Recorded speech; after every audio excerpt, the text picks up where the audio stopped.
All right. And then finally today, our forgiveness. Eagles-Rams week, so we're going to have some tough ones here. And today, we're going to switch to baseball. We're going to forgive J.D. Drew. You might remember he was the number 2 overall pick. I believe it was the 97 draft or 98 draft. And Scott Boras was his agent. He said he would not sign for anything less than a $10 million signing bonus, which was an absurd amount. I think the top signing bonus at the time was like $2 million. He did have Mickey Mantle comparisons, but the Phils did draft him to their credit. They couldn't pass it up, despite the fact that there was no way they were going to give him $10 million. They did offer him 2.6, which would have been the biggest signing bonus at the time.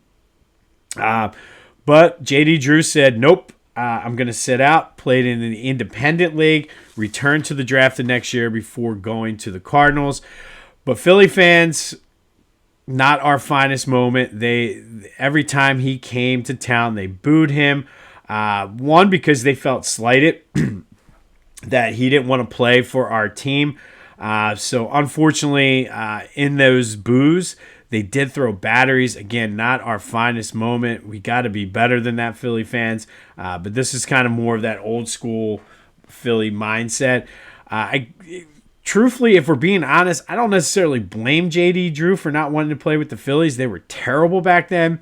They weren't spending money. Back then, it was the whole, we're a small market team, despite being from Philly, which I believe was the 5th biggest market at the time.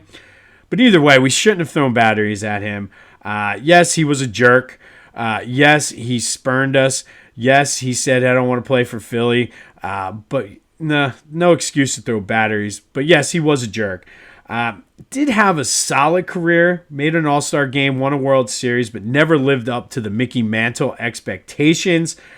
So on this day, what we're going to do in order to bring good karma and good vibes to all of our teams, the Eagles play this weekend. The Sixers need all the positive vibes they can get. Hopefully the Flyers can continue this momentum. And of course, the Phillies, who looks like they're going to run it back.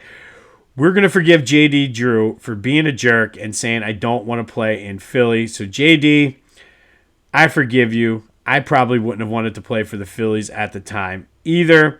Although I'd be willing to bet if they gave him the $10 million, he would have been going and ringing the Liberty Bell and all kinds of eating cheesesteaks every day. So, money talks. But we're going to forgive J.D. Drew today for spurning the Phillies, returning to the draft. I guess karma came back to get him as he never fully lived up to those expectations. He was solid, but not Mickey Mantle type comparisons. So J.D. Drew, today we forgive you.